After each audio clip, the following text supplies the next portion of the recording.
네, 앞서 보신 것처럼 서대문구 영천시장을 포함해 이 서울의 일부 재개발 현장에는 강제 철거라는 어두운 면도 존재하고 있습니다. 과거에 용산 참사 이후 강제 철거 문제 해결을 위해서 정치권과 시민단체는 강제 철거 금지법의 이 법제화의 필요성을 건의하고 있는데요. 하지만 번번이 불발에 그쳤습니다. 서울의 최대 관심사인 재개발 사업. 그러나 그 과정에서 드러나는 강제 철거의 원인은 무엇이고 또 현실적인 대안은 무엇인지 좀 더 깊이 들어가 보고자 전문가 한 분 모시고 이야기 나눠보겠습니다. 네, 스튜디오에 이원호 한국도시연구소 책임연구원 나오셨습니다. 안녕하십니까? 네, 안녕하세요. 네, 반갑습니다. 우선 이 서울 같은 경우는 재개발이냐 재건축이냐 이 사업 굉장히 중요하거든요. 하지만 이 과정에서 벌어지는 강제 철거 문제, 오랫동안 지속되어 왔던 문제이기도 합니다만 세입자와 임차인 그리고 조합 측과의 합의 과정에서 이제 문제가 생기다 보니까 강제 철거까지 이어지고 있는데 근본적으로 이게 왜 발생하고 그 이유는 무엇이라고 일단 분석하고 계시는지요?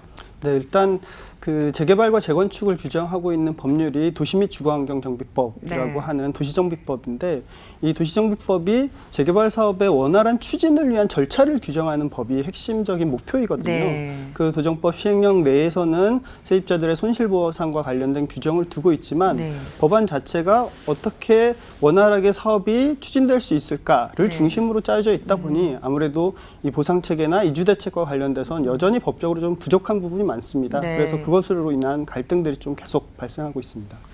흔히들 말하는 도정법이라 그랬죠. 네. 이제 아까 말씀하신 대로 이 절차상의 이제 규정만 돼 있다 보니까 저희가 지역적 관점에서 보면은 특히 상권 중심이 발생이 돼 있는 이제 도심권 이쪽 같은 경우에는 재개발 구역이 더 문제가 심각하거든요. 네, 맞습니다. 아무래도 이 도심권의 개발 문제가 또 포함돼 있다 보니까 원인이 될 것도 보이는데 어떻게 평가하시나요? 네.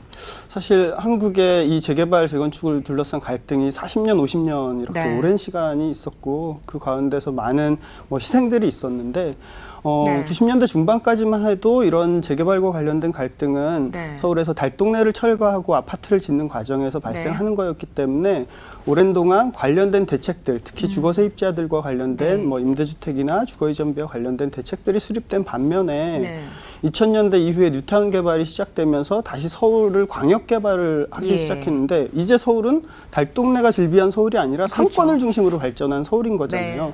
그러다 보니까 그때부터 상가 세입자들의 대책 수립이 필요했었는데 그동안 법적으로 관련된 것들이 전혀 정비되지 않았었던 거거든요. 그러다 보니까 이제 용산 참사라는 갈등을 겪기도 했었고 그래서 이제야 조금씩 마련되는 과정이다 보니까 여전히 그 상가 세입자들의 이주와 관련돼서는 대책이 좀 부실한 상황입니다. 그래서 이번에 앞서 리포트에서 나왔습니다마는 이 국가인권위원회에서도 이제 국회에다가 이 행정 대집행에 관련된 이 대집행법 전부 개정안을 국회에 일단 압박을 했습니다. 그런데 아직까지는 지금 움직임이 없거든요. 이거에 대한 발의는 좀 의미가 있다고 보는데 어떻게 보시는지요? 인권위에서 권고한 게 크게 두 가지인데요. 행정대집행법 개정안하고 민사집행법 개정안입니다.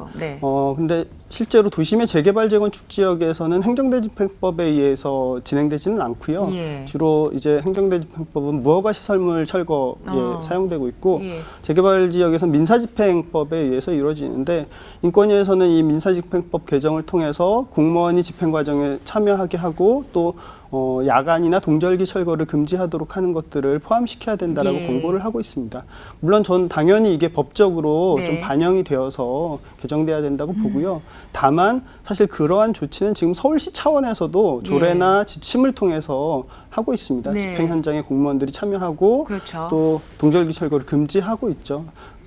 이런 일종의 집행 과정에서 폭력을 막는다는 것은 결국 거기서 버티고 있는 분들에 대한 대책이 수립되지 않는 이상은 폭력이 계속해서 발생할 수밖에 없다 보니까 인권위가 권고한 그런 법률만으로는 이 문제가 근본적으로 좀 해결되기는 어렵습니다.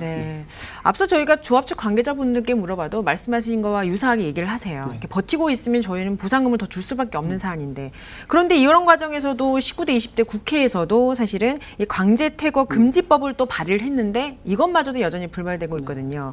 그렇기 때문에 이 철거 현장에는 여전히 달라진 게 없다. 또 재발할 수밖에 없다는 얘기가 나오고 있습니다. 원인이 될 수 있겠죠, 그 부분도. 네, 그렇습니다. 강제퇴거금지법이 2009년에 용산 참사라고 하는 끔찍한 사건이 있고 나서 법률, 인권, 시민사회 단체에서 한 2년여 동안 예. 논의를 통해서 만든 법률입니다. 그리고 국회에 제출했는데 이것이 제대로 국회에서 논의되지 못하고 있고요. 네. 강제특공법이 중요한 특징이 두 가지가 있는데 하나는 거기에 살고 있는 사람들, 장사하는 사람들의 네. 충분한 재정 착취의 권리가 보장되지 않는 한 철거되는 네. 것은 금지를 해야 된다라는 것이고요. 네. 그 재정책의 권리가 단순히 살던 곳에 계속 살게 해달라는 것이 아니라 예.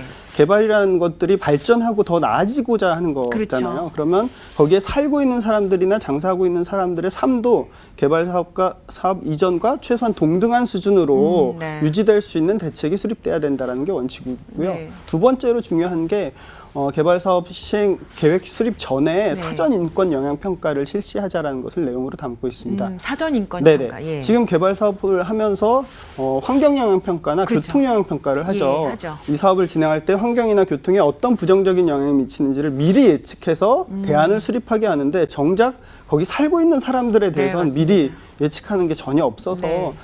개발 계획 수립에서 그런 인권 영향 평가를 실시하도록 하는 것을 담고 있습니다. 네.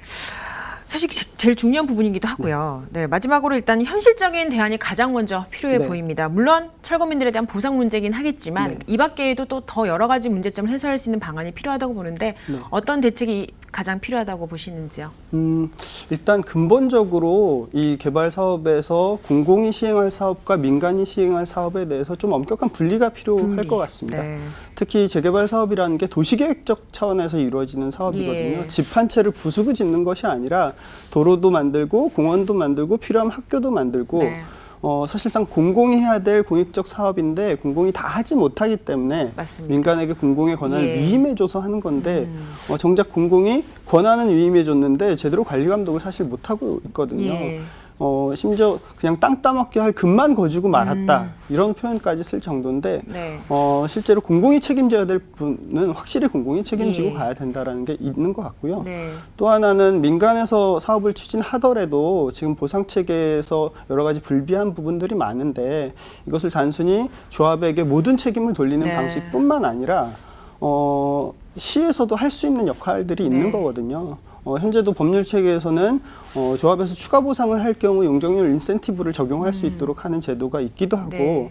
또 공공에서는 재개발 조합에게 인센티브를 주는 대신 여러 가지 기부 체납을 받죠. 네, 그렇죠. 뭐 도로나 학교뿐만 아니라 네. 공공 복합 건물을 받기도 하는데 기부 네. 체납의 일부는 현금 기부 체납 방식으로 도정 기금 기금으로 받을 수도 있는 거거든요. 네. 그런 기금으로 받아서 그것을 거기 세입자들의 임시상가나 그 계속해서 재정착할 수 있는 상가를 마련하는 비용으로 사용한다든가 이런 식의 대안도 좀 적극적으로 검토할 네. 필요가 있습니다. 네, 고맙습니다.